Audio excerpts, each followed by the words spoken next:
మనము నా యొక్క పేరు నేను పరిచయం చేసుకుంటాను. మాది విజయవాడమ్మ. నా పేరు సుందరరామరెడ్డి. నా వృత్తిరీత్యా డాక్టర్ గారిని నేను. మా నేను దాదాపు 2015లో హిమాలయ పిరమిడ్ ధ్యాన కేంద్రాన్ని ఏర్పాటు చేసి, ఇక్కడ ఈ ఏరియాలో ఉన్నటువంటి వారికి ధ్యానాన్ని, జ్ఞానాన్ని అందిస్తూ మా మేడం గారు కూడా పద్మశ్రీ. ఆమె ఫస్ట్ దీన్ని స్టార్ట్ చేసింది ఈ ఏరియాలో. విజయవాడ రామలింగేశ్వర నగర్లో మొదట ఈ ఏరియాలో ఎక్కువగా ధ్యాన ప్రచారం చేసింది కూడా ఆమె. ఆ తర్వాత నేను ఎక్కువ భాగం ఏంటంటే డాక్టర్లు కానీ ఈ యొక్క కమ్యూనిజం భాగం వాళ్ళు దీంట్లో రారు ఎక్కువగా. అయితే నేను ఈ యొక్క ధ్యానం యొక్క గొప్పతనాన్ని చాలా కేసుల్లో కూడా అనేక మంది ఆరోగ్యము అంతే. ఫస్ట్ మన వాళ్ళు ఏం చెప్తారు, ధ్యానం వలన ధ్యానము సర్వరోగ నివారణి, ధ్యానము సకల భోగకారిణి, ధ్యానము సత్య జ్ఞాన ప్రసాదిని అనే మూడు అంశాలని ఈ యొక్క ధ్యానులు అంతా కూడా చెప్తూ ఉంటారు. సార్ నేను ఫస్ట్ అనుకున్నాను, ఎందుకు ఈ ధ్యానం సర్వరోగ నివారణ ఎందుకు అవుతుంది ఇది? డాక్టర్లు వేల మంది ఉంటే డాక్టర్లు దిస్ ఇస్ సర్వరోగ నివారణ ఎందుకు అవుతుంది అనే దాన్ని నేను ఇది చేసేవాడిని. సరే, అది మా ఇంట్లో కూడా కొన్ని మా మేడం గారికి నడుము నొప్పి సయాటికా ఉంది. దానికి ఆమె ఈ ధ్యానంతోనే ఆ యొక్క నొప్పిని వాటిని మామూలుగా తీసేసుకుంది. కాబట్టి నాకు అప్పుడు ఆశ్చర్యం వేసింది, ధ్యానం వలన ఈ మామూలుగా నొప్పి కానీ ఇవన్నీ రోగాలు ఎట్లా తగ్గుతా ఉన్నాయనేటువంటి దాని మీద అప్పుడు నాకు ఆశ్చర్యం వేసి నేను కూడా ధ్యానంతో చేయటం మొదలుపెట్టాను అప్పటి నుంచి. ఆ విధంగా మేము ధ్యానం 2011లో ధ్యానానికి వచ్చాం మేము. అది మా యొక్క ధ్యానంలోకి ప్రవేశించడానికి ఒక స్ఫేరణ అనేది మా మేడం గారి ద్వారా నాకు వచ్చింది. ఆ విధంగా మేము ధ్యానంలోకి వచ్చాము. సరే, ఇప్పుడు మనం ధ్యానం ఎట్లా చేయాలి, అసలు ధ్యానం ఎందుకు? ఓకేనా మేడం? అందరికి అర్థమవుతుందా madam? Hello. Okay sir. Okay. కాబట్టి ఇప్పుడు ధ్యానం అనేది, అసలు ధ్యానం అంటే ఏంటి? ధ్యానం అంటే ధీ ప్లస్ యానము. ధ్యానము ధీ అంటే నీవు ధీ. యానము అంటే ఏంటి? ప్రయాణం. ధీ ప్లస్ యానము. యానం అంటే ఏంటి? ప్రయాణం చేయడం. ఎక్కడికి ప్రయాణం చేయాలి? నీలోకి నువ్వు ప్రయాణం చేయాలి. ధీ ప్లస్ యానము ధ్యానము అంటే నీలోకి నీవు ప్రయాణము చేయటమే ధ్యానం. నీలోకి నువ్వు ప్రయాణం అంటే ఎట్లా చేయాలి? చాలా మందికి తెలియదు. మనలోకి మనం ఎట్లా ప్రయాణం చేస్తాము, మనలోకి మనం ఎట్లా ప్రయాణం చేయటం అనేది తెలియదు. ఈ మనలోకి మనం ప్రయాణం చేయటం అనేది కొన్ని లక్షల సంవత్సరాల, వేల సంవత్సరాల నుంచి ఋషులు, యోగులు వీళ్ళంతా కూడా వాళ్ళలోకి వాళ్ళు ప్రయాణం చేయటం అనేది వాళ్ళు చేశారు. కానీ మన సామాన్య జనాలకు కానీ మనందరికీ అది అర్థం కాదు. కాబట్టి నీలోకి నీవు ప్రయాణం ఏ విధంగా చేయాలి? ఆనాపానసతి ద్వారా నీలోకి నీవు ప్రయాణం చేయవచ్చు. ఆనాపానసతి. బుద్ధుడు ఆనాపానసతి అనే దాన్ని మామూలుగా కనుగొని దాన్ని చెప్పి, ఆనాపానసతి అంటే ఏంటి? శ్వాస మీద ధ్యాస. తేలిక. శ్వాస మీద ధ్యాస అంటే శ్వాసని గమనించుట ద్వారా నీలోకి నువ్వు వెళ్ళొచ్చు. శ్వాస ఎక్కడికి వెళ్తుంది? మనం పీల్చినటువంటి గాలి శ్వాస అనేది ఎక్కడికి వెళ్తుంది?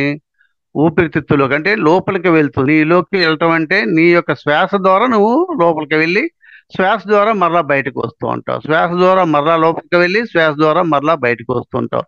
ఈ విధంగా సాధన చేయటమే ధ్యానం. అంటే ధీ ప్లస్ అంటే నీ లోపలికి వెళ్ళి మరలా బయటకు వస్తూ ఉంటావు. అంటే నీ లోపలికంటే లోపల ఏముంది? లోపల అనేక రకాలైనటువంటి ఈ విశ్వం మొత్తం, లోకం అంతా కూడా నీలోనే ఉంది. అందుకే కృష్ణుడు మొత్తం సర్వం నాలో అంటాడు. మొత్తం మనిషే బయట ఉన్నటువంటి ఈ యొక్క ఈ పంచభూతాల చేత ఏర్పడినటువంటి ఈ యొక్క మానవుడు ఆ పంచభూతాలు మొత్తం కూడా లోపల ఉన్నాయి. భూమి, నీరు, ఆకాశము మొత్తం సర్వం నీలో ఉన్నాయి. కాబట్టి అంతా లోపల నువ్వు చూసుకోవచ్చు నిన్ను నువ్వు అనే దాని మీద. అందుకోసమే ఈ యొక్క ధీ ప్లస్ యానము ధ్యానము అనే దాన్ని నీలోకి నువ్వు ప్రయాణం చేయటం అంటే అది అర్థం. కాబట్టి ధ్యానము అనేది ఎందుకు చేయాలి? మరి ఇదంతా ఎందుకు? ధ్యానం అనేది ఎందుకు చేయాలి? ఇందాక మనం అనుకున్నాం కదా, ధ్యానము సర్వరోగ నివారిణి. ధ్యానము సర్వ రోగాలు తగ్గుతాయి. మరి సర్వరోగాలు ఏ విధంగా తగ్గుతాయి? ధ్యానం అనేది. కాబట్టి మనిషి అనేది ఆలోచనలతో, రకరకాల ఆలోచనలతో మనిషి అనేది ఏం చేస్తాడు? టెన్షను, అసూయ, ద్వేషము, కోపము వీటి వలన ఏమవుతుందంటే మనస్సు అనేది విపరీతమైనటువంటి ఈ ఒత్తిడికి గురి అవుతుంది. ఆ ఒత్తిడి వలన దేహంలో ఉన్నటువంటి లక్షల కోట్ల కణాలు సఫర్ అయ్యి తద్వారా బీపీ, షుగర్లు, థైరాయిడ్స్ ఇవన్నీ కూడా ఏర్పడతాయి. ఇది ఈ యొక్క ఒత్తిడి వలన మానసిక ఈ రోజు ఉన్నటువంటి ఒత్తిడి సామాన్యమైన ఒత్తిడి కాదు. ఈ రోజు ఉన్నటువంటి సమాజంలో ఉన్నటువంటి ఒత్తిడి ప్రతి ఒక్క చిన్న పిల్లవాడిని కంచి చనిపోయే ముసలివాడి దగ్గర అందరికీ ఒత్తిడిలే. ఈ ప్రపంచమే ఒక పరుగు లాంటిది ఉన్నటువంటిది ఈరోజు. కాబట్టి ఆ ఒత్తిడిని ఎదుర్కోవాలంటే ఏం చేయాలి? కంపల్సరిగా శ్వాస మీద ధ్యాస, అంటే నీ ఆలోచనలు కంట్రోల్ చేస్తూ కళ్ళు మూసుకొని శ్వాసను గమనిస్తూ ఆలోచనలకు నెట్టేసి ఒక గంట సాధన. ఇప్పుడు దాకా మీరు సాధన చేశారు అందరూ కూడా. అందరూ సాధన చేస్తే ఏ విధంగా ఉంది? మీ అందరికీ ప్రశాంతంగా ఉందా లేదా? అందరూ ప్రశాంతం ఉందా లేదా? ఏమండి? Hello hello hello yes sir. వినపడుతుందండి? వినిపిస్తోంది సార్. Okay, okay. కాబట్టి ధ్యానం వలన మనం చెప్తున్న మానసిక ప్రశాంతత, ధ్యానం వలన అదే లాభాలు ఏమిటంటే ధ్యానం వలన మానసిక ప్రశాంతత, శారీరక ఆరోగ్యము, బుద్ధి కుశలత, మనోవిజ్ఞానము అనేవి ఏర్పడతాయి.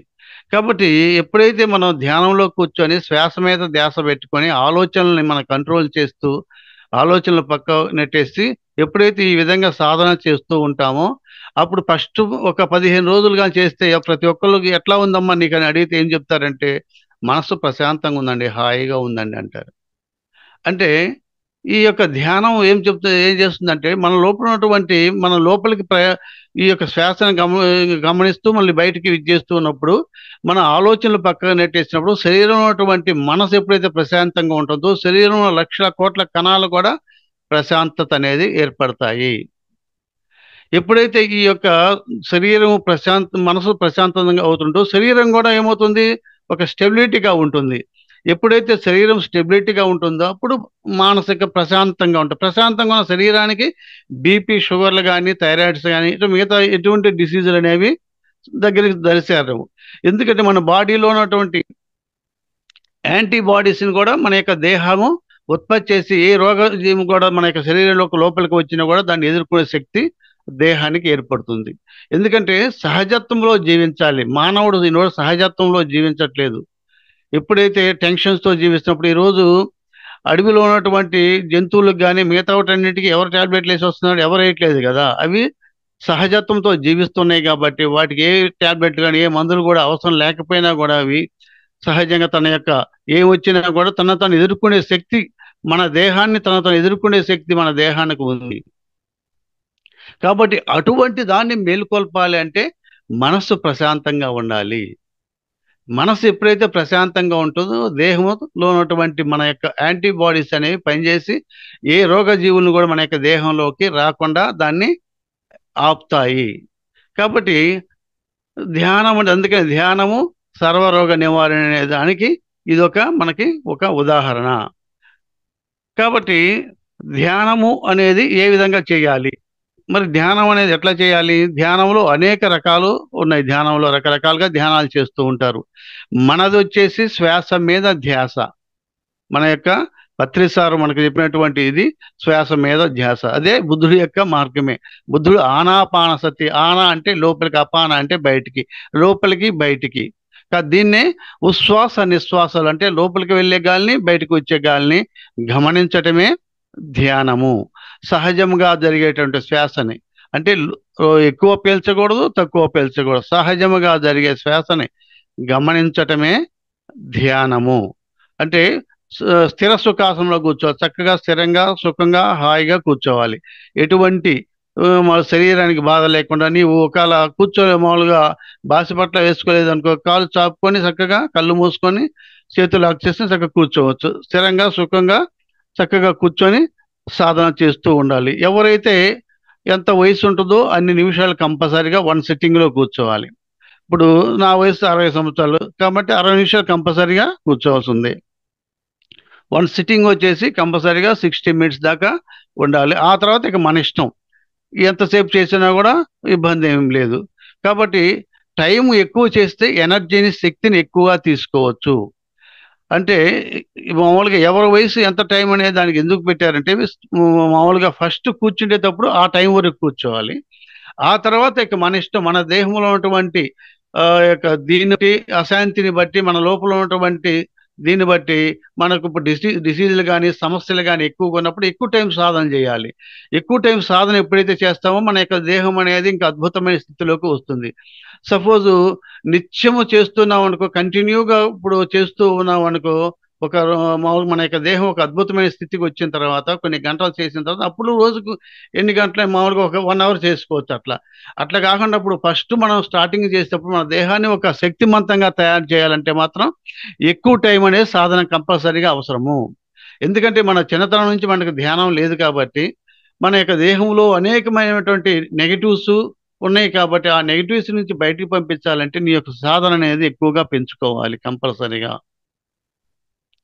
కాబట్టి సాధన నిత్య సాధన అనేది ఉండాలి. అందుకని మనోళ్ళు 40 డేస్ 41 రోజు కంపల్సరీగా ధ్యాన సాధన. అందుకని ఇప్పుడు ఏదైనా ఒక ఇది ధ్యానం కానీ, ఒక పూజ కానీ నేను చేసేటప్పుడు, ఒక ఇది వేసేటప్పుడు కానీ, మాల వేసేటప్పుడు కానీ ఒక 41 రోజు అట్లా పెడతారు. ఎందుకని అన్ని రోజులు పెడితేనే దానికి ఆ సాధన అనేది కరెక్ట్ అనేది వస్తుంది. ఇప్పుడు 41 రోజు ఎవరైనా ధ్యానం కరెక్ట్గా చేసినట్టయితే వాళ్ళకి దాని యొక్క ఫలితం అనేది అర్థమవుతుంది. అట్లా కాకుండా ఏదో 2 రోజులు చేసి, 3 రోజులు చేసి నాకు బాగాలేదంటే అట్లా కాదు. దాని సాధన అనేది కరెక్ట్ నిత్య సాధన ఉండాలి.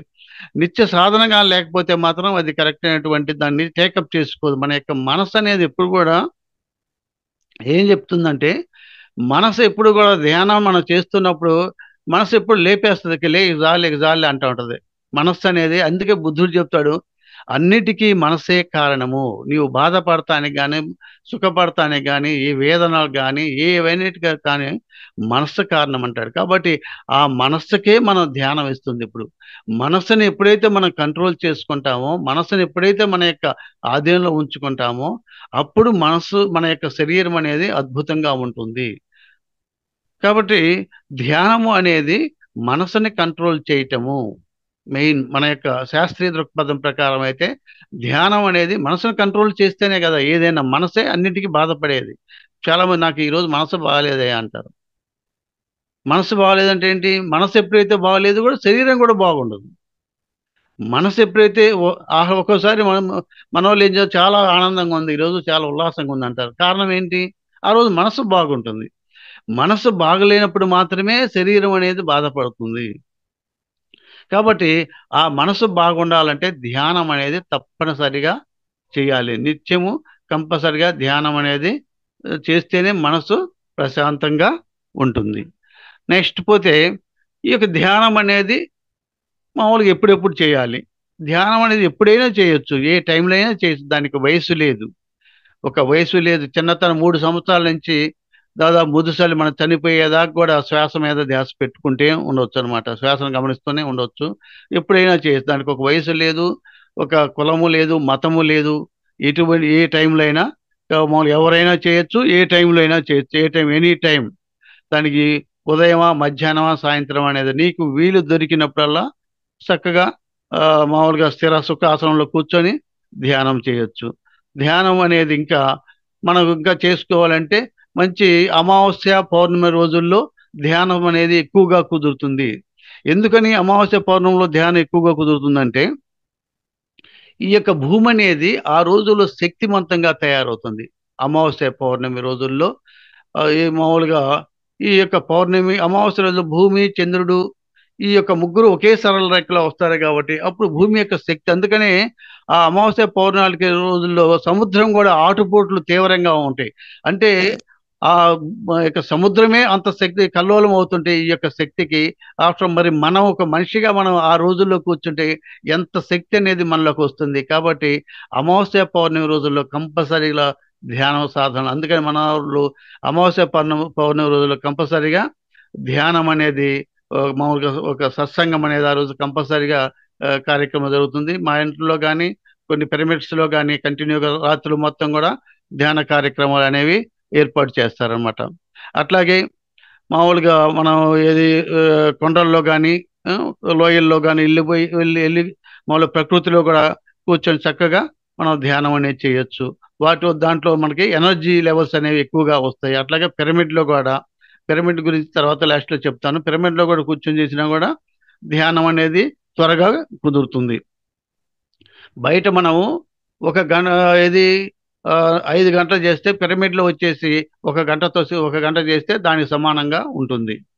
నెక్స్ట్ పోతే ఇక ధ్యానం అనేది ఈ విధంగా మనం చేసుకోవచ్చు. ధ్యానం ఎందుకు అవసరం అంటే, ధ్యానం అనేది ఇప్పుడు చెప్పాక మానసికంగా, శారీరకంగా ఆరోగ్యంగా ఉండాలంటే కంపల్సరీగా ధ్యానము అవసరమే. అట్లాగే ఒక జ్ఞానాన్ని తెలుసుకోవాలన్నా కూడా మనకి ధ్యానం అనేది అవసరం అవుతుంది. ధ్యానం వల్ల ఏమవుతుందంటే, ఇందాక మనం చెప్పాం, ప్రజ్ఞ అనేది ఏర్పడుతుంది. మనోవిజ్ఞానం, మనస్సు అనేది కూడా విజ్ఞానం అనేది అనేక రకాలమైన సమస్యలు కూడా ధ్యానం వల్ల కూడా మనకి పరిష్కారం అవుతాయి.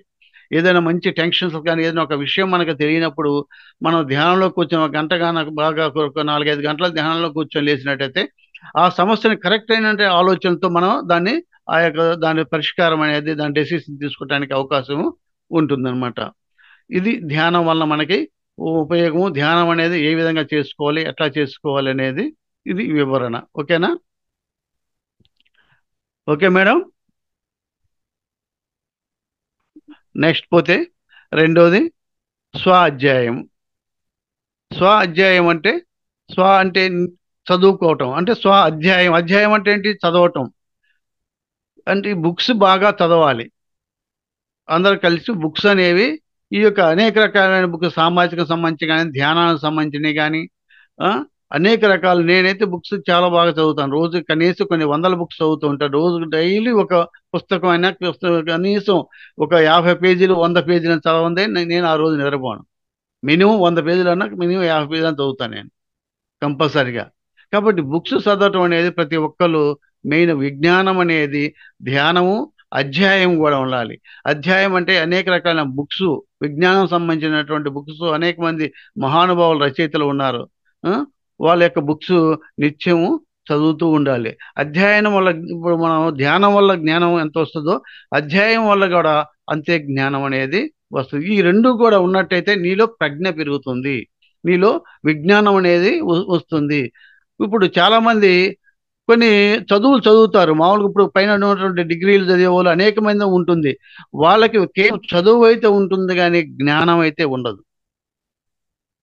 జ్ఞానానికి చదువుకు చాలా డిఫరెంట్ ఉంది. ఇప్పుడు ఒక్కొక్కళ్ళు మామూలుగా ఇంజనీర్స్ ఇవన్నీ కావచ్చు, వాళ్ళకి ఆ సబ్జెక్టు మీద అయితే అవగాహన ఉంటుంది తప్పితే జ్ఞానము వేరు, ఈ చదువు వేరు. జ్ఞానం అంటే ఏంటి?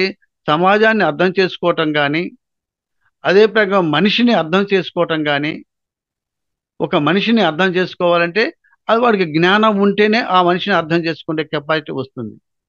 చదువు వేరు.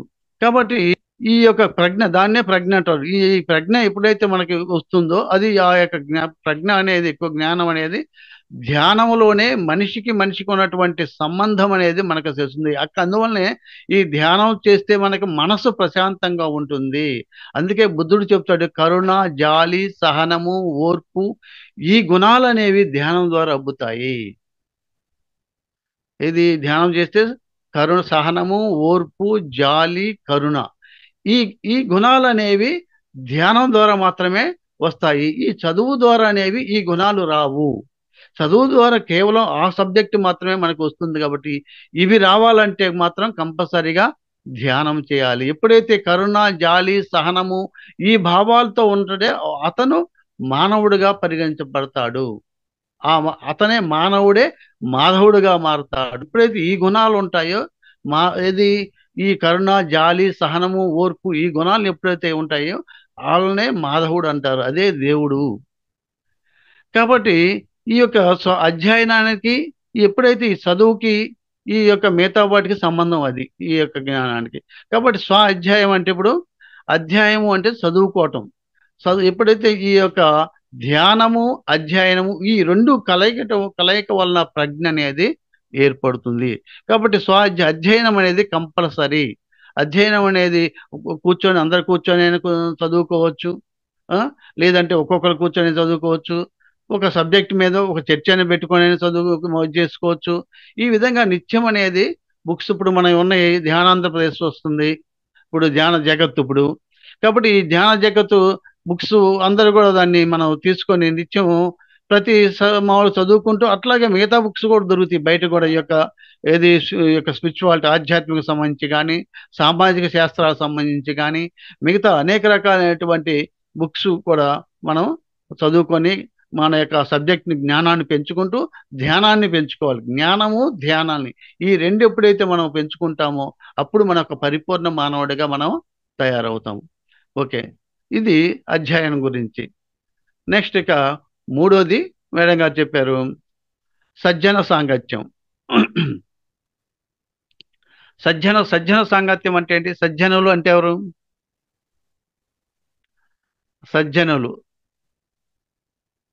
సజ్జనులు అంటే మంచివారు. మంచివారు ఎప్పుడు అవుతారు? మంచివారు ఎప్పుడు అవుతారు? ఎప్పుడైతే కరుణ, జాలి, సహనము, ఓర్పు ఈ గుణాలు ఏ వ్యక్తికి అయితే ఉంటాయో వాళ్ళే సజ్జనులు, వాళ్ళే మంచివాళ్ళు. అంతేనా కాదా madam? Yes sir, yes sir. కాబట్టి ఈ యొక్క సజ్జనులు అంటే వాళ్ళు సజ్జనులు కాబట్టి ఆ సజ్జన సాంగత్యం ఉండాలి. అంతేగాని బయట కూర్చొని అరుగుల మీద కూర్చొని ఉండే సజ్జన సాంగత్యాలు కాదు మనకు కావాల్సింది.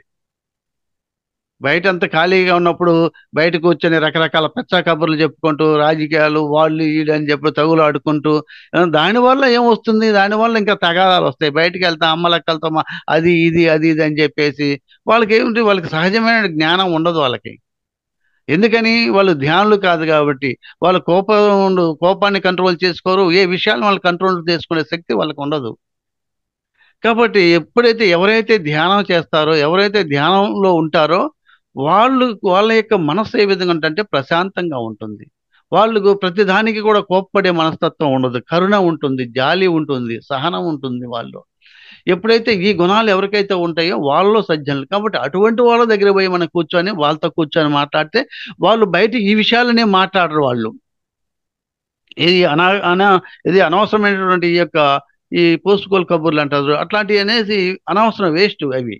కాబట్టి సజ్జన సాంగత్యంలో జరిగేది ఏంటంటే ఈ ధ్యానం గురించి నువ్వు ధ్యానం చేస్తున్నావా, ఏమేమి నీకు అనుభవాలు వచ్చినాయి, లేకపోతే ఎట్లా ఉంది నీకు ఈ యొక్క ధ్యానంలో, పలానా చాట పలానా పిరమిడ్లో నేను ధ్యానం చేశానంటే బాగుంది, పలానా చాట సజ్జన సాంగత్యం వెళ్తే బాగుంది.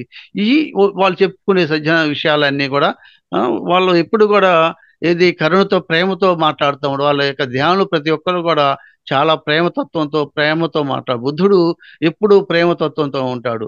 కాబట్టి ఈ గురువులంతా సాయిబాబా కానీ వీళ్ళంతా కూడా ఏ విధంగా ఉంటారు? అంతా కూడా ప్రేమమయము ఉంటుంది. వాళ్ళంతా కూడా కరుణ ప్రేమమయంలో ఉంటారు.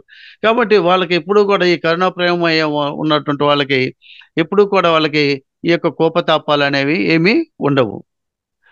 కాబట్టి అటువంటి సజ్జన సాంగత్యం అనేది ఉండాలి. అయితే అటువంటి సజ్జన సాంగత్యం రావాలి, అటువంటి సజ్జనులుగా మనం మారాలంటే ఏం చేయాలి? ఫస్ట్ ముందు మనం ధ్యానం చేయాలి. అందుకే చూడు, ప్రతిదానికి లింక్ పైకి ధ్యానంకి వెళ్ళిపోతుంది. ప్రతిదానికి లింక్ ఏదంటే ధ్యానమే. ఏ విషయానికైనా లింక్ ఎక్కడికి వెళ్తుంది? మరలా ధ్యానానికి. ఒక సజ్జనుడిగా మారాలంటే నువ్వు మరలా శ్వాస మీద ధ్యాస పెట్టాల్సి ఉంది. ఆనాపానసతి సాధన ధ్యానం కంపల్సరిగా చేయాల్సి ఉంది. కాబట్టి నువ్వు సజ్జనుడిగా మారాలంటే మరలా నువ్వు ధ్యానం. నువ్వు సజ్జనుడిగా మారకుండా చేసేది ఏది? నీలో ఉన్నటువంటి అరిషట్ వర్గాలు, కామ క్రోధ మద మాత్సర్యాలు, వాటిని నువ్వు కంట్రోల్ చేసుకోవాలి. వాటిని కంట్రోల్ చేసుకోవాలంటే మరలా నువ్వు ధ్యానంలో కూర్చొని వాటిని కంట్రోల్ చేయాలంటే నీ లోపల ఉన్నటువంటి, అందుకనే ఈ యొక్క ధ్యానం అనేది మన వాళ్ళు సహజంగా వెనక 4 అంశాలు ఉంటాయి ధ్యానంలో. మొదట ధ్యానం ఏ విధంగా ఉంటుందంటే మొదట ఒక 10 రోజులు చేసిన తర్వాత మనసు ప్రశాంతంగా ఉంటుంది, మొదటి స్టేజీ. రెండో స్టేజీకి వచ్చేటప్పటికి మనసు ప్రశాంతంతో పాటు దుఃఖం కూడా పోతుంది. అంటే దుఃఖం ఏంది? ప్రతి విషయానికి మనం బాధపడే తత్వం ఉంటుంది. ఆ బాధపడే తత్వం అనేది మన వాళ్ళు చాలా మంది అడిగితే ఒక 30 రోజులు చేస్తే బాగుందండి, మనసు ప్రశాంతంగా ఉంది, హాయిగా ఉంది, ఏ చిన్న విషయాన్ని కూడా ఇప్పుడు ఎదుర్కొనే శక్తి వస్తుంది అనే దాన్ని చెప్తూ ఉంటారు. మరి ఇంతకుముందు ఏ చిన్న విషయాన్ని కూడా ఎదుర్కొనే శక్తి లేకపోవటం కారణం ఏంటంటే మనస్సు నిర్బలంగా ఉండటం. మనస్సు ఎప్పుడైతే మనకు గట్టి పడుతుందో, మనసు అనేది ప్రతి విషయాన్ని ఎదుర్కొనే శక్తి ఎప్పుడైతే వస్తుందో అప్పుడు మనకి దుఃఖం కానీ వేదనలు కానీ రావు. కాబట్టి అది రెండో స్టేజీలో జరుగుతుంది. రెండో స్టేజ్లో ఎప్పుడైతే జరుగుతుందో అప్పుడు మనసు హాయిగా ప్రశాంతంగా ఉంటుంది. ఏ విషయాన్నైనా తట్టుకుంటాం, చిన్న చిన్న విషయాల్ని. మొదటి స్టేజ్లో ఏం చెప్తాం అంటే మనసు హాయిగా ఉందండి, బాగుందని చెప్తాం. ఏదైనా ఒక ఇంట్లో గట్టిగా ఒక విషయం ఏం జరిగితే మళ్ళీ వెంటనే గలపలపన ఏడుస్తాం, బాధపడతా ఉంటాం. రెండో స్టేజ్కి వచ్చేటప్పటికి ఏమవుతుందంటే రెండో స్టేజ్లో ఆ బాధను తట్టుకునే శక్తి కొంత ఏర్పడుతుంది. కానీ తీవ్రమైనటువంటి ఇంట్లో సమస్యలు కానీ ఏదన్నా ఒక వ్యక్తి చనిపోవడం ఏదైనా జరిగితే రెండో స్టేజ్లో కూడా మనం ఇదైపోతాం. స్టేజెస్ అంటారు వీటిని. ఇక తర్వాత మూడో స్టేజ్‌కి వచ్చేటప్పటికి జరుగుతుందంటే, మూడో స్టేజ్ యొక్క ధ్యానంలో మనం సాధన చేసే కొంచెం మూడో స్టేజ్‌లో ఈ యొక్క ఈ దుఃఖముని నిరోధించే శక్తి మనకి మూడో స్టేజ్‌లో ఏర్పడుతుంది. సంతోషం ఉంటుంది. అన్నిటిని దుఃఖాన్ని, సంతోషాన్ని ఒకే స్థితిలో తీసుకుండే దశ మూడవ దశ మనది. కాబట్టి ఈ యొక్క దశలను ఎందుకు చెప్తున్నానంటే మనం ఎవరు ఏ స్టేజ్‌లో ఉంటామనేది మనకు అర్థమవుతుంది. ఈ మూడో దశలో వచ్చేటప్పటికి పూర్తిగా దుఃఖాన్ని, సంతోషాన్ని ఆ రెండిటిని ఒకే దిశ దుఃఖం వచ్చినప్పుడు దాన్ని ఇది చేయడు. సంతోషం వచ్చినప్పుడు ఆ సంతోషం వచ్చిందని ఎగిరిపడ్డాడు. కాబట్టి ఈ రెండిటిని ఒకే స్టేజ్‌లో తీసుకోవటం అనేది మూడో దశలో తెలుస్తుంది మనకి. ఏది సాధన చేసే కొంది సాధనం అనేది. ఇక నాలుగో స్టేజ్ వచ్చేటప్పటికి దాన్నే నిర్వాణము అంటారు. ఆ నిర్వాణములోనే మనకి కరుణ, జాలి, సహనము, ఓర్పు ఆ గుణాలే పూర్తిగా ఆ నిర్వాణంలో ఏమవుతుందంటే ఈ యొక్క ధ్యాన స్థితిలోంచి పూర్తిగా ఆ మనిషి స్థితమైపోతాడు. స్థితం అంటే దాంట్లో ఆ నిర్వాణ స్థితిలోనే ఉండిపోతారు. వాళ్ళే ఒక బుద్ధుడు, ఒక జీసస్ క్రీస్తు, అదేవిధంగా ఒక సాయిబాబా, వీళ్ళంతా ఒక శివుడు, వీళ్ళంతా కూడా ఆ స్థితిలోకి ఒక నిర్వాణ స్థితిలోకి స్థితమైనప్పుడు అప్పుడు ఈ యొక్క వాళ్ళే దైవములుగా, దేవుళ్ళుగా మనకి పిలువబడతా ఉంటారన్నమాట. కాబట్టి ఇన్ని స్టేజెస్ ఉంటాయి కాబట్టి ఆ స్టేజెస్‌లో ఉన్నటువంటి వ్యక్తుల్ని మనం ఇప్పుడు నాలుగో స్టేజ్‌కి దాకా వెళ్ళలేదనుకో మనం అప్పుడు మామూలుగా ఈ 3 స్టేజ్‌లు ఉన్నప్పుడు సహజంగా మనం ఈ 3 స్టేజ్‌లోనే తిరుగుతూ ఉంటాం ఎక్కువ భాగం. నాలుగో స్టేజ్ వచ్చేటప్పటికి అది సామాన్యమైన స్థితి కాదది. కాబట్టి ఈ ధ్యానం అనేది ఇట్లా ఈ 4 రకాలుగా ఉంటుంది. First stage, second stage, third stage, fourth stage. కాబట్టి ఎప్పుడైతే ఈ ధ్యానం చేస్తూ ఉంటామో మనం సజ్జనులుగా మారుతాం. సజ్జనులుగా మారినప్పుడు మనం చేసేటువంటి సాంగత్యం దాన్నే సజ్జన సాంగత్యం అంటాం. ఇప్పుడు మీరంతా అక్కడ కూర్చున్నాం. దీన్నే సజ్జన సాంగత్యం అంటారు. ఇప్పుడు ధ్యానం అనేది ఒక పిరమిడ్‌లో ఒక ఒక 60 మంది, 70 మంది కూర్చుంటారు. అదే సజ్జన సాంగత్యం. సజ్జన సాంగత్యంలో ఏమేమి విషయాలు చర్చించడం జరుగుతా ఉంటాయి. ఈ యొక్క ధ్యానం గురించి, అట్లాగే ఈ యొక్క విశ్వం గురించి, అదేవిధంగా దైవత్వం గురించి, దైవత్వం ఉన్నటువంటి ఇదేంటి, కాబట్టి ఇప్పుడు నేను చెప్పాను కదా ధ్యానంకు సంబంధించిన ఈ యొక్క రకాలు, వీటిని గురించే మన చర్చ జరుగుతూ ఉంటుంది. ధ్యానంలో ఈ యొక్క అనేక రకాలైనటువంటి ఈ యొక్క సబ్జెక్ట్స్ ఉంటాయి. కాబట్టి ఆ సబ్జెక్టుల గురించి ఎప్పుడు కూడా ఈ యొక్క సజ్జన సాంగత్యంలో మనకి చెప్పుకోవటం అనేది జరుగుతుంది. కాబట్టి సజ్జన సాంగత్యం అనేది మెయిన్ అవసరము. కాబట్టి ముందు ధ్యానము, స్వాధ్యాయము, మూడోది సజ్జన సాంగత్యము. సజ్జన సాంగత్యం గాని చేస్తే అందుకనే ఒక చెడ్డవాడు కూడా మంచివాడితో గాని స్నేహంగా చేసినట్టయితే వాడు కూడా కొంతకాలానికి చక్కగా వాడి యొక్క గుణాలని అబ్బుతాయి. కాబట్టి ఆ సజ్జనుడు కూడా ఒక పౌరైన సజ్జనుడు అయితే వీడిని కూడా మార్చే శక్తి వాడికి ఉంటుంది. అట్లా కాకుండా మనం చెడ్డవాళ్ళతో స్నేహం చేస్తే మనం కూడా ఎప్పుడు తాగుబోతులతో స్నేహం చేస్తే వీడు కూడా కొంతకాలానికి ఏమవుతుంది, వాడు ఏం చెప్తాడు, అరే ఏం కాదురా చిన్నది జస్ట్ తాగితే ఏముంది హాయిగా అని చెప్పి చిన్నగా వీడు కూడా వాడిని డ్రింకర్గా తయారు చేస్తాడు. కాబట్టి మనం ఎప్పుడు కూడా సజ్జనులతో స్నేహం చేయాలి. సజ్జన అంటే మంచి వాళ్ళతోనే మంచి విషయాలు మాట్లాడుతూ వాళ్ళతో మాత్రమే స్నేహం చేయాలి. అంతేగాని చెడు అలవాట్లు, చెడు దొంగతనాలు చేసే వాళ్ళతో, తాగుబోతులతో, మిగతా వాళ్ళతో, అబద్ధాలు ఆడే వాళ్ళతో, వీళ్ళతో మనం ఎప్పుడు కూడా మనం స్నేహాలు అనేవి చేయకూడదు. కాబట్టి ఆ యొక్క దుర్వ్యసనాలు ఎన్ని కూడా పోవాలంటే కంపల్సరిగా మనం ఏం చేయాలి, మరలా ధ్యానం అనేది కంపల్సరిగా చేయాలి. ధ్యానం చేస్తేనే మనకి ఈ దుర్వ్యసనాలు అనేవి పోతాయి. ఒక మంచి ఆలోచనలు, ఒక మంచి మనస్సు అనేది మనకి ఏర్పడుతుంది. మంచి మనస్సు ఎప్పుడైతే ఏర్పడుతుందో మంచి మనస్సు ఉన్నటువంటి వాళ్ళకి మంచి ఆలోచనలు వస్తాయి. అంతేనా కాదా? మంచి మనసు రావాలంటే ధ్యానం ఉండాలి. ఆ మంచి మనసు ఉన్న వాళ్ళకి మంచి ఆలోచనలు వస్తాయి. మంచి ఆలోచనలు అంటే వాళ్ళు మామూలు సత్సంగం, అదే సత్పురుషులు, మంచి వాళ్ళు. కాబట్టి మంచి వాళ్ళు అన్నప్పుడు మంచి వాళ్ళతో మనం స్నేహం చేస్తే మనం కూడా మంచి వాళ్ళు అవుతాం. కాబట్టి అది సత్సంగం అంటే ఆ విధంగా సత్సంగం అనేది మనం ఇప్పుడు చేసేటటువంటి ఇవన్నీ కూడా ఇప్పుడు మేడం గారు దీని అంతా కూడా సత్సంగాలు అంటారు. కాబట్టి ఇది సత్సంగం అంటే నెక్స్ట్ పోతే తర్వాత నాలుగవది పిరమిడ్. పిరమిడ్ వచ్చేసి పిరమిడ్లో ఇందాక మనం అనుకున్నాం. ఇప్పుడు మేము పిరమిడ్ కట్టే హిమాలయ పిరమిడ్ ధ్యాన కేంద్రం మాది. ఈ యొక్క ఎప్పుడైతే ఈ పిరమిడ్కిను బయట ధ్యానానికి డిఫరెంట్ ఉంటుంది. పిరమిడ్లో ఒక అద్భుతమైన ఎనర్జీ ఉంటుంది. మనం బయట ఒక గంట చేసినట్టే పిరమిడ్లో దాదాపు 5-6 గంటలు అంటే పిరమిడ్ లోపల కూర్చొని చేస్తే మనసు త్వరగా కంట్రోల్ అవటానికి సహకారం చేస్తుంది. పిరమిడ్లో మనం కూర్చొని ఎప్పుడైతే ధ్యానం చేస్తామో మనసు అనేది చాలా అద్భుతంగా త్వరగా ఏకాగ్రత రావడానికి త్వరగా సహకరిస్తాం. మనసు సామాన్యమైనటువంటిది మనసు కాదు. ఇది మనసు ఎప్పుడు కూడా పరిగెత్తూ ఉంటుంది. మనం శ్వాస మీద ధ్యాస పెట్టేటప్పుడు ఏమవుతుందంటే మనసు బయటికి మనం ఆలోచనలు కట్ చేసేసి శ్వాస మీద ధ్యాస పెట్టమని చెప్తాం. మనసు బయటకు ఒక క్షణం వెళ్తుంది, మరలా వచ్చేస్తుంది. ఇది మరలా మనలో లోపలికి మన మైండ్లోకి వచ్చేసి మరలా ఆలోచనలు అది ఇది అనేది మన యొక్క విషయాలు ప్రాపంచిక విషయాల మీద మళ్ళీ మనసు వెళ్తూ ఉంటుంది. కాబట్టి మనసు మరలా మనం ఏం చేస్తాం, శ్వాస మీద ధ్యాస పెట్టమని చెబుతూ ఉంటాం. కాబట్టి ఇటువంటి విషయం అనేది ఈ యొక్క పిరమిడ్లో ఏమవుతుంటే త్వరగా ఏకాగ్రత కావటానికి అవకాశం అనేది ఉంటుంది. కాబట్టి పిరమిడ్లో ఒక ఎనర్జీ శక్తి ఉంటుంది. అంటే మీకు ఉదాహరణ చెప్తున్నాను. ఈ యొక్క విశ్వంలో ఉన్నటువంటి శక్తి మొత్తాన్ని పిరమిడ్లు మామూలుగా తీసుకొని లోపల ఉన్నటువంటి వ్యక్తులకి ఆ యొక్క ఎనర్జీని ఇస్తుంది. సపోజ్ ఇప్పుడు ఉంది ఒక భూతద్దం ఉంది. భూతద్దము సూర్యకాంతిని ఎదురుగా పెట్టేసి దాని ఎదురుగా ఒక కాగితం పెడితే ఏమవుతుంది? ఆ కాగితం ఏమవుతుంది? కాగితం కాలిపోతుందా లేదా? అంటే ఆ యొక్క సూర్యుని యొక్క శక్తి ఆ భూతత్వం తీసుకొని ఈ కాగితాన్ని దహించింది. అట్లాగే ఈ యొక్క పిరమిడ్లో ఉన్నటువంటి ఆ కోణం 8 డిగ్రీల కోణం ఉంటుంది. ఆ కోణానికి ప్రకారము ఈ భూమి మీద ఉన్నటువంటి ఈ విశ్వంలో ఉన్న శక్తిని, ఎనర్జీని ఆ పిరమిడ్ తీసుకొని ఆ పిరమిడ్ లోపల ఉన్నటువంటి వ్యక్తుల్ని ఆ ఎనర్జీని అందిస్తుంది. కాబట్టి అందువల్లనే పిరమిడ్ శక్తి అద్భుతమైన శక్తి అనేది. పిరమిడ్ లోపల కూర్చొని ధ్యానం చేస్తే త్వరగా మనము ఏమవుతాము, ఆలోచన రహిత స్థితికి త్వరగా చేరుకుంటాము. కాబట్టి పిరమిడ్ లోపల ఉండే ఏ వస్తువులు కూడా త్వరగా చెడిపోవు. అందుకే ఈ పిరమిడ్ మీద పత్రి సార్ అనేక రకాలమైనటువంటి ప్రయోగాలు కూడా చేశాడు సార్.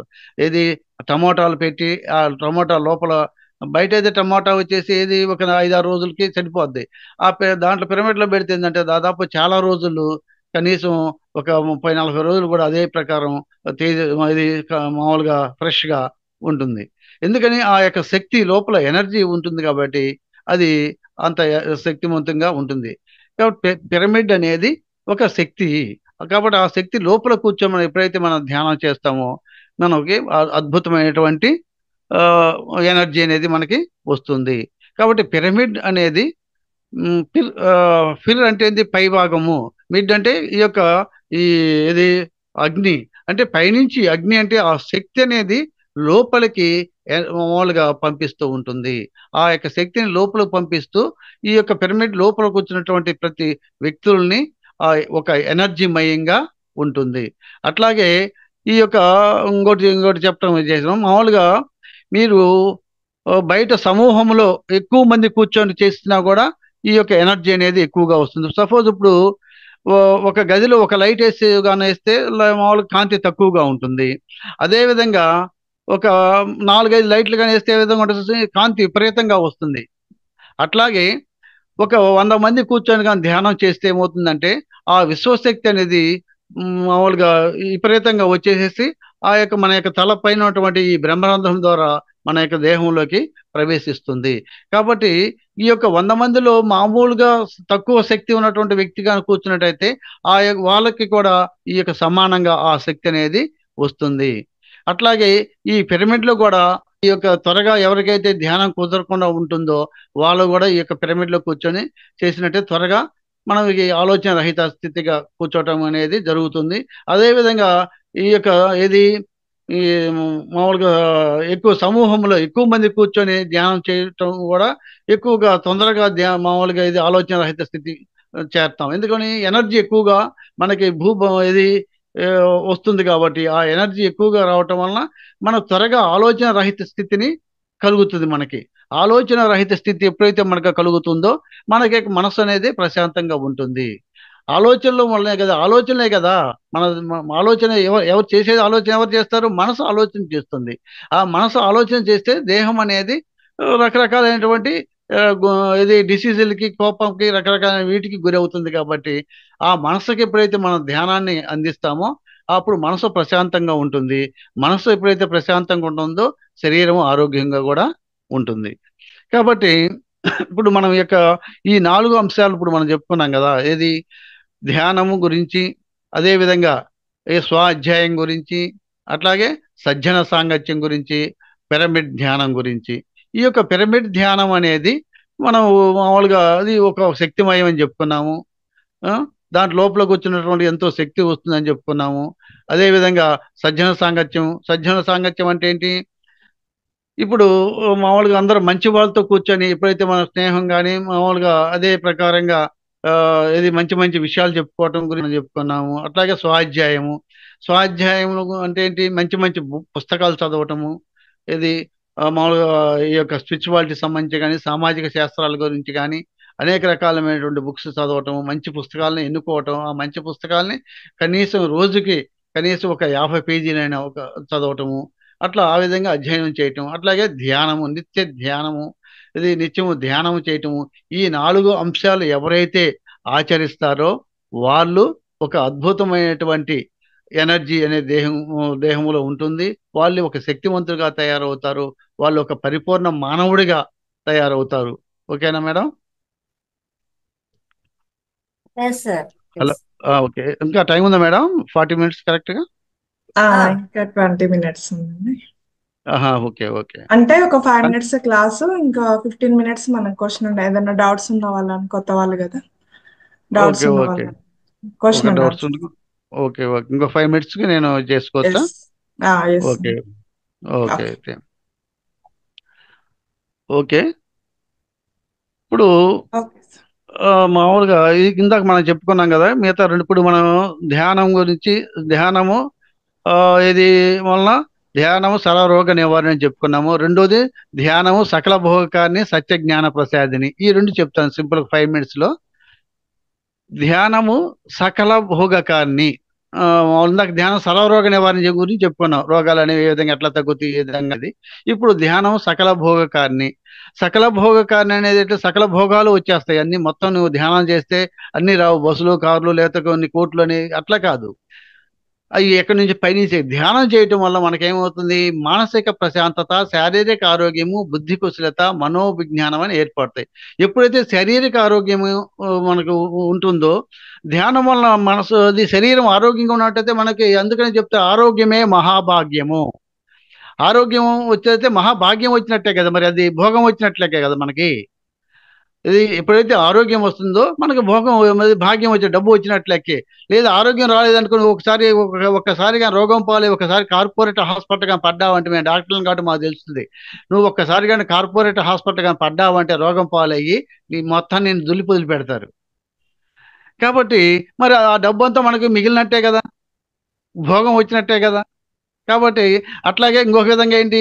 ఎప్పుడైతే ధ్యానం వల్ల విజ్ఞానం పెరుగుతుంది. ఎప్పుడైతే ఈ యొక్క విజ్ఞానం పెరుగుతుందో మనకేమవుతుంది? మనం చేసే పనుల్లో గాని, వాటి యొక్క సృజనాత్మక శక్తితో పనులు చేసుకోవచ్చు. దానివల్ల రూపాయి బాగా అదేవిధంగా ఉద్యోగస్తులైతే ఉద్యోగంలో ఒక పదోన్నతి అంటే ఉద్యోగం ఒక మంచి పర్ఫెక్ట్‌గా చేసే శక్తి అతనికి మంచి ఎనర్జీ శక్తిమంతుడిగా ఉంటాడు కాబట్టి, మిగతా వాళ్ళందరి మీద కూడా సహనం, ఓర్పు, జాలి వచ్చిన వ్యక్తులతో చక్కగా మాట్లాడుతూ అందరితో స్నేహభావంతో ఆ విధంగా ఉంటాడు కాబట్టి అతనికి ఆ ఉద్యోగంలో పదోన్నతి గాని, మిగతా అన్ని విషయాల్లో బాగా ముందుకు వెళ్ళే శక్తి ఉంటుంది. దానివలన కూడా అతనికి డబ్బులు వస్తాయి. అనేక రకాలైనటువంటి విషయాలు అందరూ అతన్ని గౌరవిస్తారు.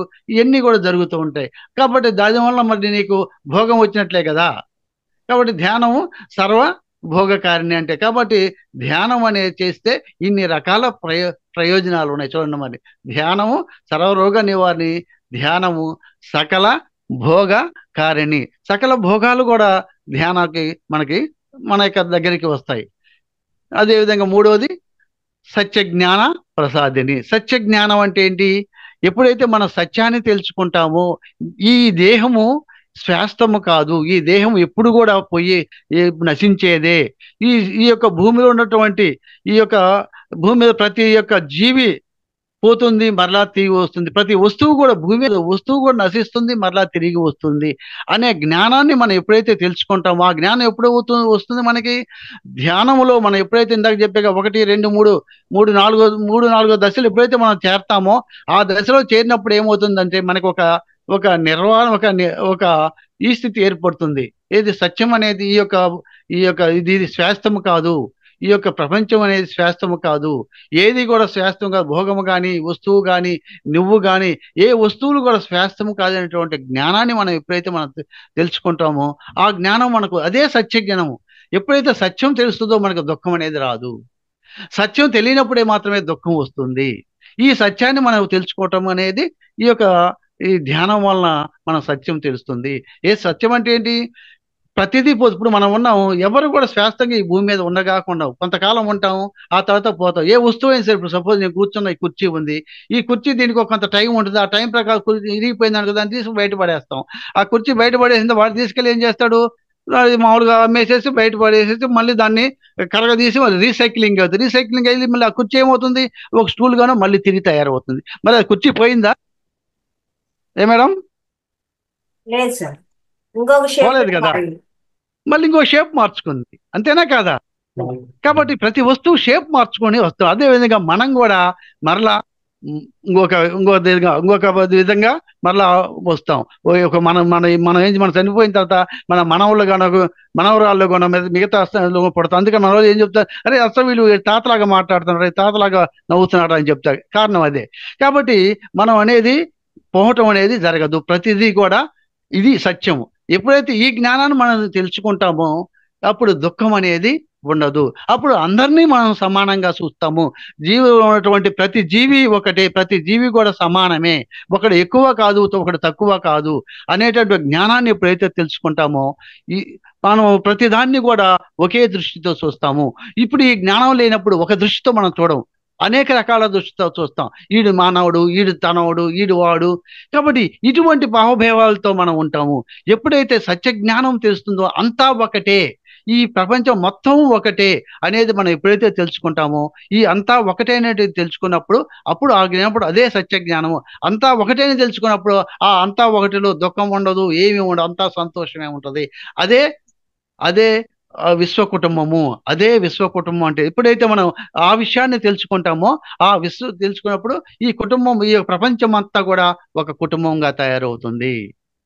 కాబట్టి అది జ్ఞానం, అదే సత్య జ్ఞానము. అందుకని ఈ యోగులు, ఋషులు వీళ్ళందరూ కూడా వాళ్ళ ఒక కుటుంబం, వాళ్ళంతా కూడా మొత్తాన్ని ఒకే స్థితిలో చూస్తారు. వాళ్ళు మొత్తం వాడికి ఒక కుల భేదం, మత భేదం, జాతి భేదం, ఆడ మగ అనేది వాళ్ళకి ఏమీ ఉండదు. అది మనకుంటుంది. కాబట్టి ఆ సత్యాన్ని మనం ఎప్పుడైతే తెలుసుకుంటామో మనం అప్పుడు భేదాలు అనేవి మనలో ఉండదు.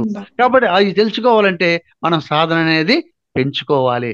సాధన పెంచుకొని మనం జ్ఞాన, సహనము, ఓర్పు, జాలి, కరుణ ఈ గుణాలు పెంచుకున్నప్పుడు మనము అప్పుడు ఆ జ్ఞానంలోకి వెళ్తాము. ఓకేనా madam? Okay sir. Thank you sir. మీ అద్భుతమైన జ్ఞానాన్ని మాకు అందించినందుకు మా మహోదర్ ఫౌండేషన్ తరఫున మాస్టర్స్ అందరూ ఒకసారి సార్కి ధన్యవాదాలు తెలియజేసుకుందాం. థ్యాంక్ యూ సార్, ఇంత చక్కటి జ్ఞానాన్ని అందించినందుకు. అలాగే మాస్టర్స్, ఎవరైనా డౌట్ ఉన్న వాళ్ళు సార్ చెప్పిన దాంట్లో కానీ ఇంకా మీకు పర్సనల్ గా ఏదైనా కూడా సార్ ఆన్సర్ చేస్తారు. మీకు ఏదైనా ఉంటే అన్మ్యూట్ చేసుకోండి, అన్మ్యూట్ ఆప్షన్ ఉంది. చెల్లగుండ్ల అజిత మేడం మాట్లాడినామా? అన్మ్యూట్ చేసుకోండి.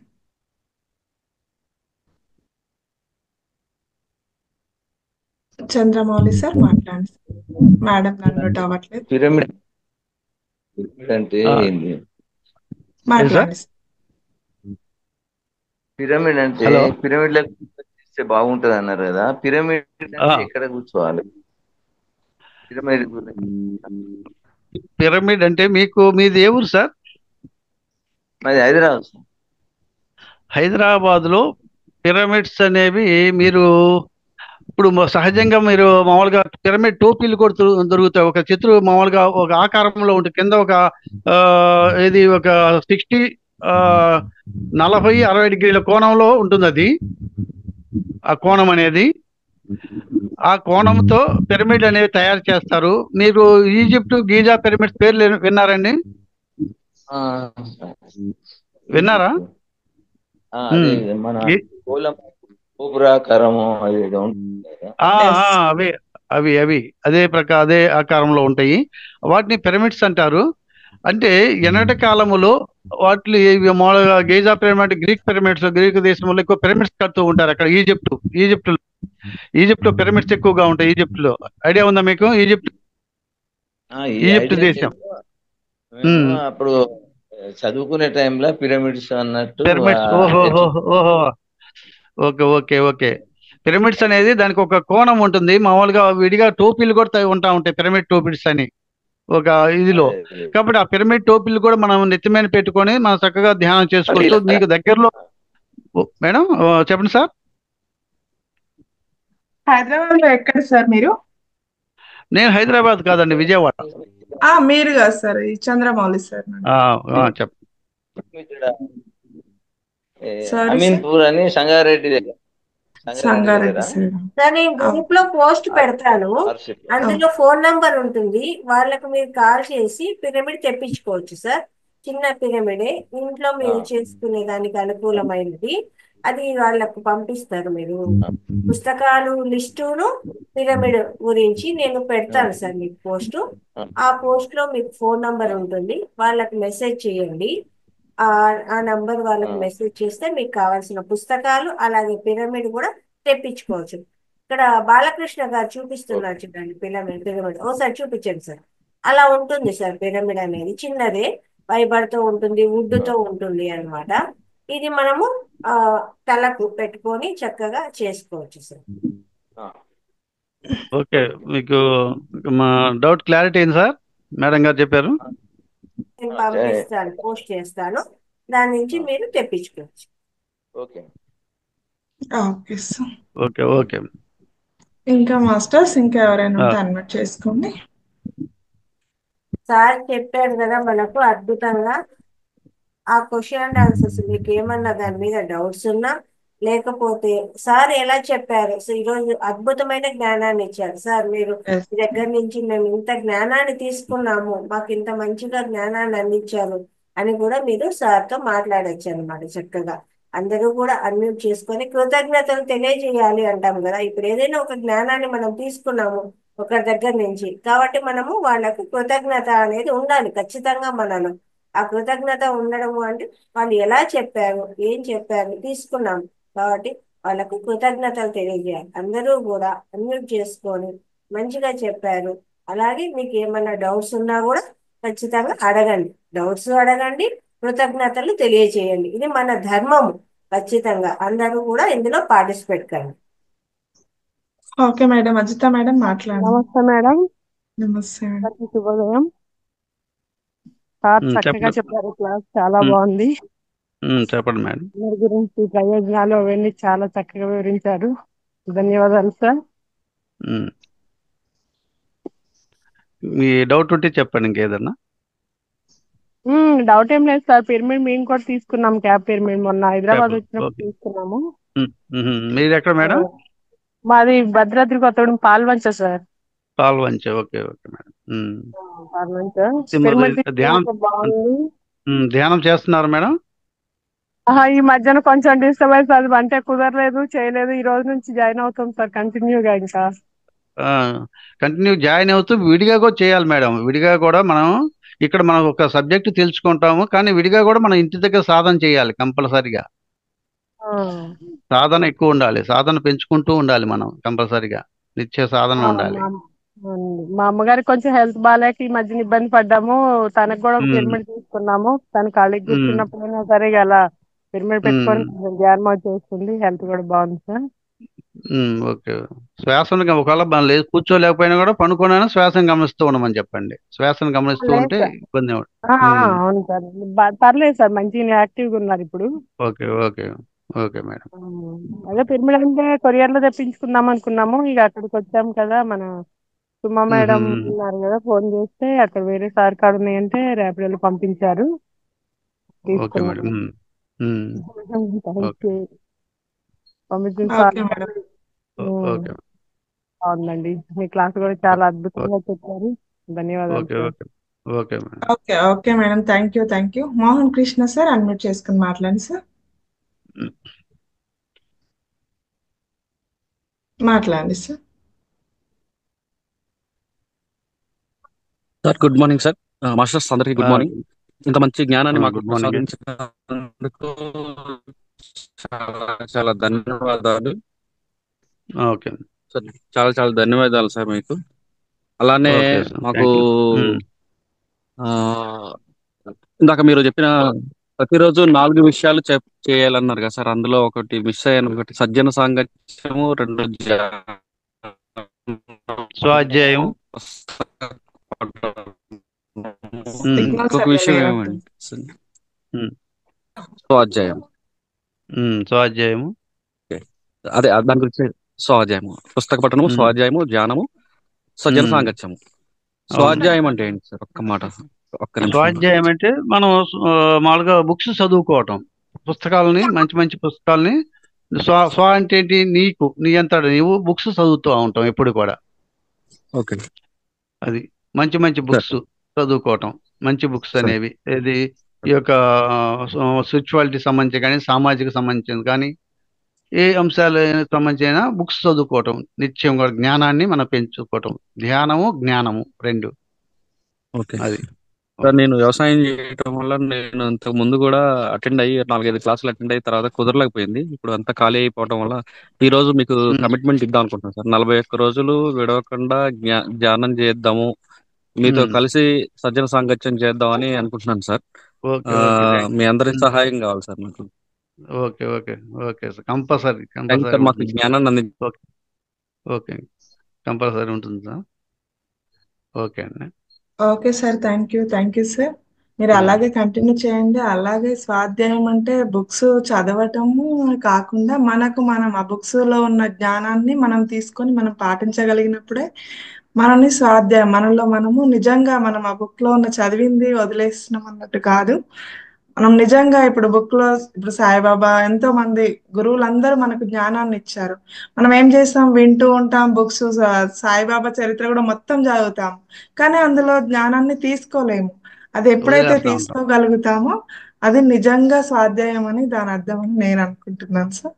Okay, 100%. Okay sir, thank you sir. Okay. ఇంకా మాస్టర్స్ గోపాలకృష్ణ సార్ మాట్లాడతారు.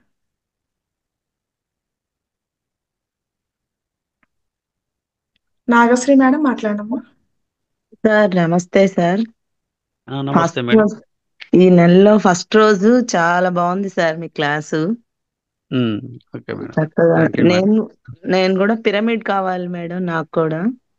ఓకే మేడం, మేము గైడ్ చేస్తాము. సో మా మేడం ఆల్రెడీ మనకి తీసుకున్నారు, ఇంకా చాలా మంది గైడ్ చేస్తున్నాము.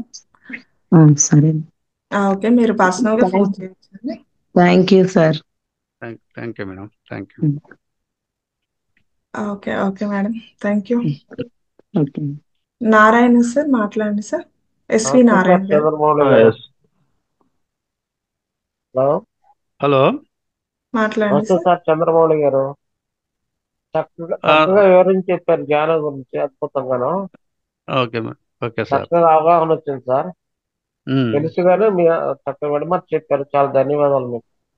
Okay okay sir, okay, thank you. Vijayawada. Thank you.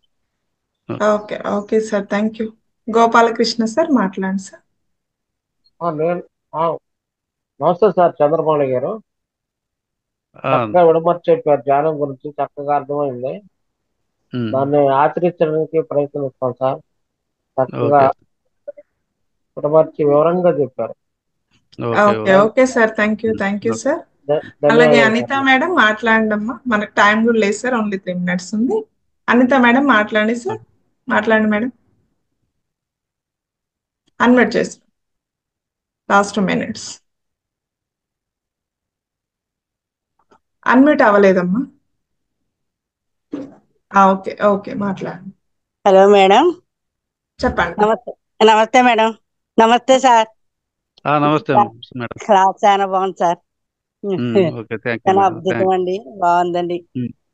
మళ్ళీ అన్ని గుర్తు చేస్తున్నారు కాబట్టి చాలా మళ్ళీ ఎరుకులో ఉండటానికి అలవాటు అవుతున్నామండి. Okay okay madam, thank you. చాలా బాగుంది సార్, హ్యాపీ సార్. ఓకే ఈ ఈ క్లాస్ పెట్టిన రంగనాథ్ సార్కి, మేడం గారికి, లలిత మేడం గారికి, మీ చెప్పిన వాళ్ళందరికీ కూడా ధన్యవాదాలు sir. Thank you sir. Okay okay అమ్మా, థ్యాంక్ యూ మాస్టర్స్. ఇంకా ఎవరైనా లాస్ట్ 1 minute మాట్లాడే వాళ్ళు మాట్లాడండి, లేకపోతే సార్ మీరు మెడిటేషన్ 5 minutes గైడ్ చేస్తారా? మేము ఓకే చేయమంటారా? ఓకే మేడం, ఇది ఫస్ట్ నాది మొదట జూమ్ క్లాస్. ఇది నేను జూమ్ క్లాస్ ఎప్పుడు లేదు, నేను బయట క్లాసులకు వెళ్తూ ఉంటాను. ఎక్కువ భాగం ఏంటంటే మాకు 1 గంట దాకా హాస్పిటల్ ఉంటుంది కాబట్టి 2 to 5 దాకా క్లాసులు చెప్తా ఉంటారు చుట్టుపక్కల. ఓకే 2 నుంచి 5 వరకు మామూలుగా లైవ్ లో కాకుండా మామూలు డైరెక్ట్ గా వెళ్తా ఉంటాను. ఓకే ప్లస్ వన్ డే క్లాసులు కూడా వెళ్తా ఉంటాం. వన్ డే క్లాసులు చెప్తా ఉంటాం ఎక్కువ భాగం, ఓకే ఎక్కువగా. అది ఓకే సార్, అది మా అదృష్టంగా భావిస్తున్నా. నారాయణ థ్యాంక్ యూ గారు థ్యాంక్ యూ. హ్యాండ్ రైస్ చేశారు చూడండి, ఎస్వి నారాయణ గారు. Good morning sir. Good morning మాట్లాడండి sir. First voice is very nice sir. Concentration is deviated also. It will again మళ్ళీ ఏంటంటే మనము మీరు చెప్పేది వినేటట్టుగా వాయిస్ అనేది అలా ఉంది. That is first main sir అది. ఓకే. అంటే నాకు ఒక డౌట్ సార్. ఇప్పుడు బ్రహ్మకుమారిస్ రాజయోగ మెడిటేషన్ అని ఒకటి ఉంటుంది సార్. అవును అవును. ఇప్పుడు రెండు సిమిలర్ వేరు వేరు ఉన్నాయి సార్. అది అంటే ఇప్పుడు మనది వచ్చేసి మామూలుగా శ్వాస మీద ధ్యాస. మిగతా అన్ని కూడా ఎందుకంటే బ్రహ్మకుమారి గారు మిగతా అన్ని కూడా కళ్ళు తెరిచి చేస్తారు మిగతా అన్ని. Okay okay. ఇప్పుడు వాళ్ళు మిగతా వాళ్ళు ఏం చేస్తారంటే ఒక బల్బు పెట్టి దాన్ని అట్లాగే అదే దీక్షతో చూస్తూ ఉండండి అని చెప్తూ ఉంటారు. ఓకే. అంటే మనసు దాని మీద కాన్స్ట్రక్షన్, ఒక దాని మీద అట్లా చూస్తూ, మనది అట్లా కాకుండా కళ్ళు మూసుకొని లోపల అంతరంలోకి పోవటము, నీలోకి డీప్లెస్ ధ్యానం లోపలికి వెళ్ళటం. ఇది ఇది బుద్ధుడు ఆనాపానసతి. అవి ఇప్పుడు రకరకాల ధ్యానాలు ఉన్నాయి ఈ రోజు ఇక్కడ. అవును. పిరమిడ్ కూడా మనకేంటంటే పిరమిడ్ అని చెప్తారు, బట్ ఇంట్లో కూర్చొని పిరమిడ్ లాగా మనం ఇమాజిన్ చేసుకొని చేసుకోవచ్చు సార్. ఎగ్జాక్ట్ పిరమిడే కావాలని అయితే లేదు. అసలు మన యొక్క మైండే ఒక పిరమిడ్ సార్. మన బుర్రనే లోపల దాన్ని మనం పాజిటివ్ గా మార్చుకుంటే ఇది అవుతుంది. అది పిరమిడ్లు మిగతా అన్ని ఏంటంటే దాని ఒక ఆకర్షణ. అట్లా మనం దాని మీద మన మనసు అక్కడ పోదు, ఓహో ఇక్కడ కూర్చున్నాను కాబట్టి నాకు ఇదైంది అనేటువంటి ఒక భావన. అదే సార్, ఇంతకుముందు నేను చూశాను. పిరమిడ్ కి దీనికి డిఫరెన్షియేషన్ అయితే ఏమి ఉండదు సార్. జస్ట్ మన కాన్సన్ట్రేషన్ అవును పెట్టి షేర్ చేసుకుంటే అయిపోద్ది సార్. అంటే నెంబర్ ఆఫ్ పీపుల్ పిరమిడ్ లేదు అని అడుగుతున్నారు కదా. అది ఒక స్టేజీకి వెళ్ళిన తర్వాత సార్, ఒక స్టేజీకి ఇప్పుడు మేమున్నాము, మేము ఎక్కడైనా చేయగలం. ఇక అవును సార్, ఎక్కడైనా చేయగలం. ఒక మామూలుగా చిన్న స్టేజ్ నుంచి వచ్చే వాళ్ళకి ఏంటంటే ఒక హెల్ప్ ఊతం ఉండాలి. ఒక ఊతం అనేది వాళ్ళకి ఊతం ఏంది, ఒక 100 మందిలో కూర్చొని చేయటం, పిరమిడ్ లో కూర్చొని చేయటము, వాళ్ళకి అప్పుడు ఒక ఇది ఏర్పడుతుంది. వాళ్ళకి కాన్షియస్ త్వరగా ఇది అవుతారు వాళ్ళు. అదే సార్. లాస్ట్ నేను 1 week నుంచే, అంటే జనరల్ గా నేను ఆఫీస్ లో వర్క్ ప్రెజర్ వల్ల ఏంటంటే కాన్సన్ట్రేషన్ అనేది ఉండట్లేదు సార్. అంటే మీరు చెప్పింది ఏం లేకపోవడం, మైండ్ అనేది డిఫరెంట్ గా ఒకటి చెప్తున్నప్పుడు ఇంకొక వేగా వెళ్తుంది. అందుకే నేను ఈ మెడిటేషన్ మీద కాన్సన్ట్రేషన్ చేస్తున్నాను. అంటే లాస్ట్ వీక్ నుంచి నేను ఇలా రాజయోగ మెడిటేషన్, నెక్స్ట్ టుడే మీ క్లాసు ఇలా వింటున్నాను సార్. నాకు compulsory some help require sir. దీంతో పాటు ఇంకొక రిక్వెస్ట్ సార్ మాకు. అంటే ఇప్పుడు మీరు ఎక్స్ప్లెయిన్ చేస్తున్నారు ఓకే, బట్ ప్రాక్టికల్ గా ఏంటంటే ఒక 5 to 10 minutes జస్ట్ ఎలా బ్రీత్ చేయాలి, ఎలా ఏంటి అనేది కూడా చెప్తే కొంచెం బాగుంటుందని సార్. అవునండి, అది కూడా. అది ఇంతకుముందు ఫస్ట్ ధ్యానం చేయలేదా మీరు? చేసి ఒక అరగంట చేయించారన్నారు ధ్యానం అనేది. నేను మిడిల్ లో జాయిన్ అయ్యాను సార్, యాక్చువల్ టైం మధ్యలో. అది అయిపోయింది ఆల్రెడీ. సార్ 5:30 నుంచి ఎలా 5 గంటలకు చెప్పడము జరిగింది, అలాగే చేయించడము జరిగింది. ఇది 11 గంటల క్లాస్ ఉంది. మీరు అందులో జాయిన్ అయ్యారంటే అక్కడ కూడా మీరు చెప్పిన విధానం అంతా మేము చేయించడం జరుగుతుంది. Okay sir, thank you sir. బాగుంది సార్, వాయిస్ ఈజ్ క్లియర్. బాగుంది. Okay sir, thank you.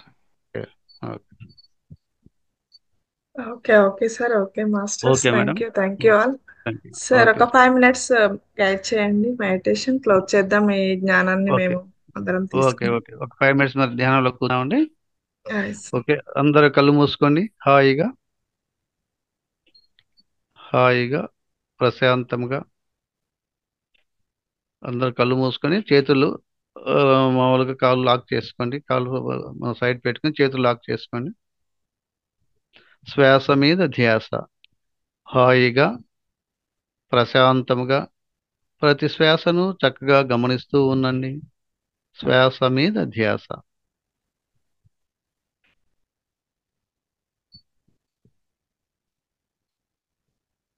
ఆలోచనలు వస్తూ ఉంటాయి, రకరకాల ఆలోచనలు పక్కన నెట్టేసి శ్వాసను గమనిస్తూ ఉండాలి.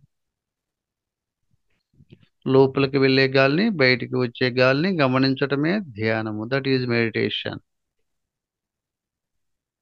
హాయిగా ప్రశాంతముగా, ఏ భయము లేదు, ఏ బాధ లేదు, కేవలం శ్వాస మాత్రమే. ఉశ్వాస నిశ్వాసలను గమనించటమే ధ్యానము. That is meditation.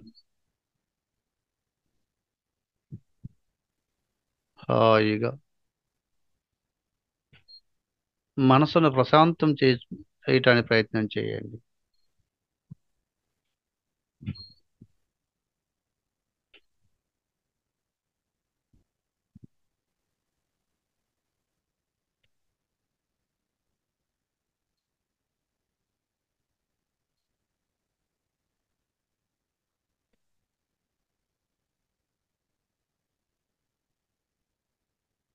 ఆఖరి 2 నిమిషాలు మాత్రమే. ఎవరో కళ్ళు తెరవద్దు. ఆఖరి 2 నిమిషాలు మాత్రమే. హాయిగా ప్రశాంతంగా ప్రతి శ్వాసను గమనిస్తూ ఉండండి. శ్వాస మీద ధ్యాస.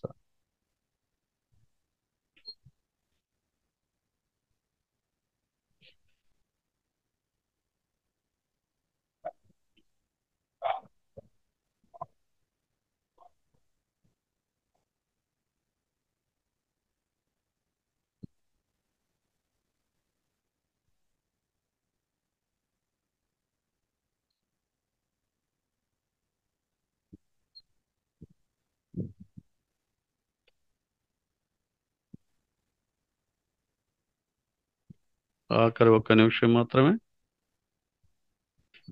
హాయిగా ప్రశాంతముగా ప్రతి శ్వాసను గమనిస్తూ ఉండండి.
ఓకే మై డియర్ మాస్టర్స్, మీ యొక్క 2 చేతులు విడదీసి మీ కళ్ళ మీద బోర్లించుకోండి.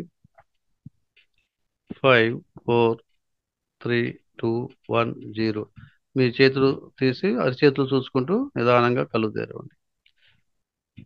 ఓకే, ఇంతటి అద్భుత ధ్యానం అందించినటువంటి ఆదిగురైన బుద్ధ భగవానుడికి, బ్రహ్మర్షి పత్రిజీకి, మహావతార బాబాజీకి, అనేక మంది గురువులకి గట్టిగా ఒకసారి క్లాప్స్ ఇవ్వండి.